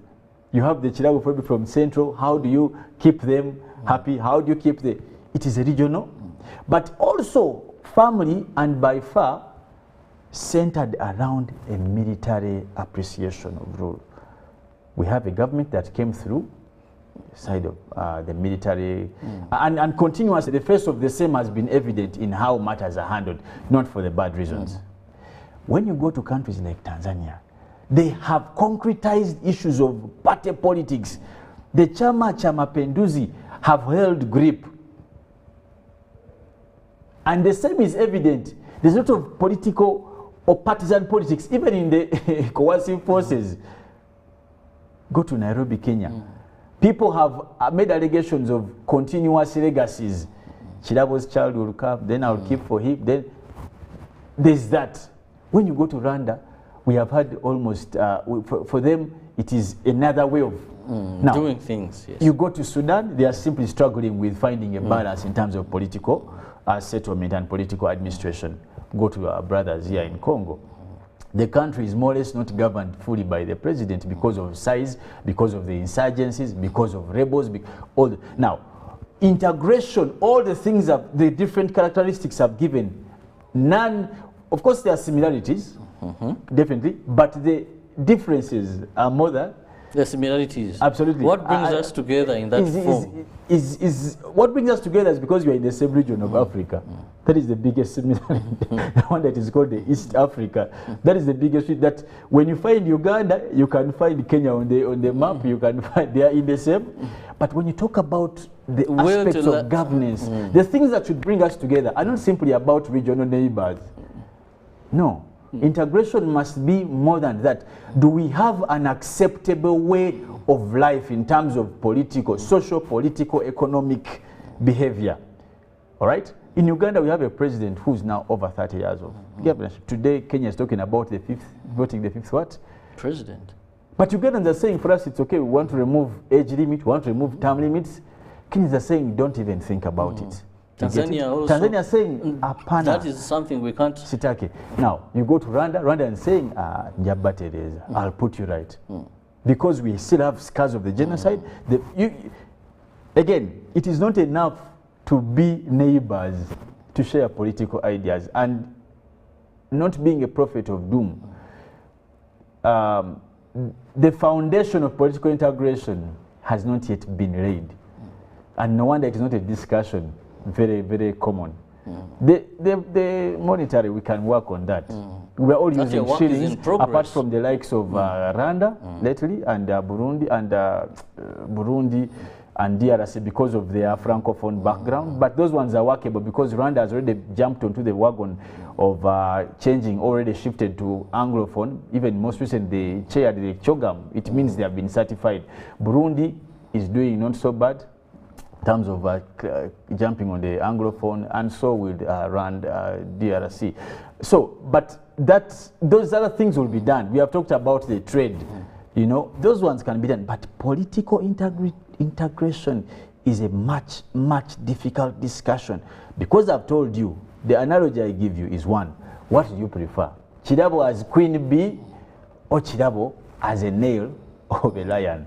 Of a land. Where are you safe? That's well, very interesting. We are still looking at that is the impact of Kenyan politics on the rest of other countries in this region, and that is the East African community where Kenya is. And of course, one would truthfully argue that when you look at a country like Kenya, it's the economic hub of this region, of the East African region, in one way or the other, because when you look at Congo, South Sudan, Rwanda, Burundi, maybe Uganda, could come in there in terms of economic size and of course in terms of food. But also let's look at this integration, most of the economic integration. Of late we've seen in the East African community where these countries have had challenges. You had our milk, our eggs, then this way you have aflatoxin maize, then also you're banning these economic wars, and also regarding to the leadership of these states at a time. One will tell you that when the East African community was revived, I think one of the founding fathers, I think still in leadership, is only Yoweri Kaguta Museveni. But you saw by then the leaders had so much will, so much zeal to see this new baby come up and grow and shine. Today we've had a number of different leaders since then taking place. do you think that the current president or heads of this community, their decisions, their view of the East African community matters much? Where you find that at one time one closes a border, but Uganda says, well, for us we are still okay. Then the other says, we won't have this, Uganda doesn't retaliate. What do you make of this in terms of leaders at a particular moment in one of these states? Yeah, well, Robert, again, membership of the East African community hasn't relinquished sovereignty of the states. And as I said, I called it technical We are now just saying in the spirit of East African community. So if it is in the spirit, now for example, when the Republic of Rwanda did close its borders, was it reprimanded? So is the what you want to call is the integration? If there is no way of reprimanding, if there is no way of punishing, if there is no way, if there is no enforceability, law without enforceability is as good as bogus. That means you're only going to gain the petty things. Kirabo, you go to Tanzania with your ID. You get it? And I call those petty. Now we are talking about Swahili as a language. Those are good for, I don't know, common language. But what do we trade? What is the effect of a common language on issues of, let's say, economic trade? We are trading with Chinese. Do we speak Chinese? So is it a primary requirement for the community? Or should we be discussing, as you said, things like political? If we cannot, first of all, maybe I would imagine that at this point the community would be discussing a shared style of politics in terms of terms, in terms of age. That would be a good starting point. That would be serious business. Yeah, it could be a good starting point. That let us have the same fashion of, but we fear to have such discussions. So because of the existing sovereignty, it is hard to touch some subjects. Relating to your question to what's happening in Kenya today, and I can tell you it has a big effect. Imagine Uganda today was on this, I'm imagining, is supporting William Ruto. Tanzania is on the side, the president of state of Tanzania is with William Ruto, and Ruto loses. You get it? Let's say Raila comes into power. Because, again, the independent style of politicking of every member state is defined by the member state, not by the community standards. There's always going to be locking of borders, okay? Member states not attending, others attending. So business has stalled so many times. No wonder. And if you don't have the Senate, the top members in unison of any agreement, you're going to have challenges. And that's why this election is very profound.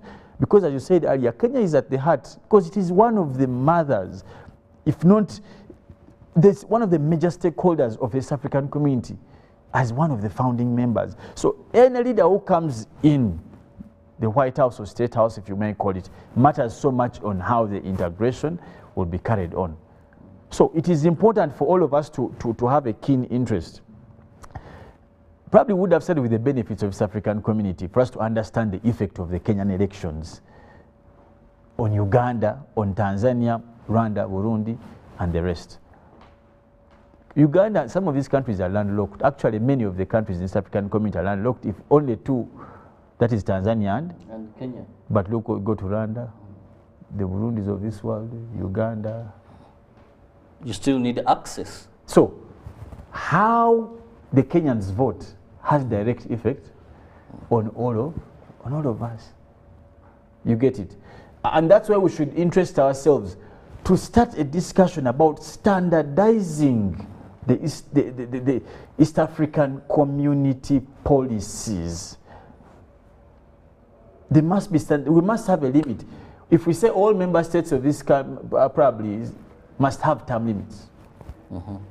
But we can't say Uganda doesn't, Kenya has, Tanzania has, then Sudan can do whatever. Do you think, Felix, this also not only about the will, but also this will require some of these countries, member states, to give up their authority or power, so that we have an East African community that can penalize, can hold accountable. You know, that is not just, I don't want to use the word a white elephant. Let me ask you a question. Can you marry a woman and refuse to give her your name? Well, she can refuse to take it. That's okay, but can you refuse? There are things, it comes with marriage. So unless you don't want, if you want to keep your name Nyonyintono, don't marry people. But the time you choose to marry, no, the word marriage comes with sharing. I don't know if I bring it out. So you can't say, of course I want to marry my wife, but she will never use my name, because then it defeats the purpose of marriage. You can't talk about having integration but retain your sovereignty. It defeats the purpose of the word I've told you the East African Court of Justice has powers to do what? To only pass ruling on matters pertaining the East African community, but only limited to those that don't touch sovereignty of member states. Yes. So does it have power? It exists. But we are paying money. Look at the members of East African community. Even the East African Parliament, the Legislative Assembly. The Yala. Today we have fully fledged dockets of ministers who sit. We have a secretariat that we are funding. But for what? When tomorrow Kenya comes up and says the maize we don't want. Have we had some consultations? Have we had all these engagements? So, for me, Robert, lastly, I'll say that the Kenyan election is major for all of us. We must speak key interest, but on top of that, let's engage squarely by foot to have the right discussions at this portal. Well, we'll be going for a short break, and we'll be joined by Honorable Fred Mukasambi. They will be joining us on set, member of the East African Legislative Assembly, with whom we'll be discussing more on that is the impact of Kenyan politics now that they are voting today on the region. We'll return shortly.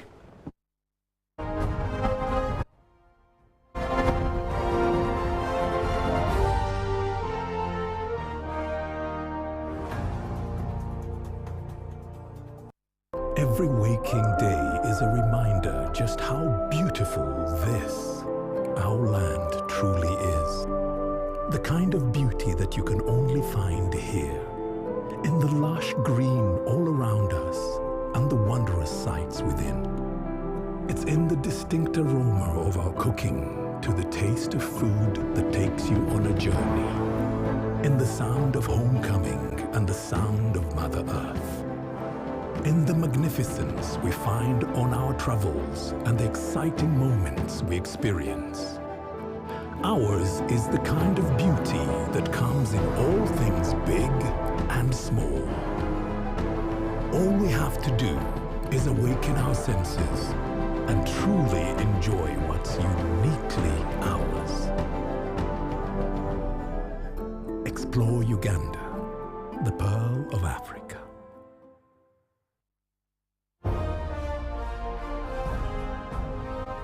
Live from Now Avenue in UBC Studios. This is Good Morning Uganda.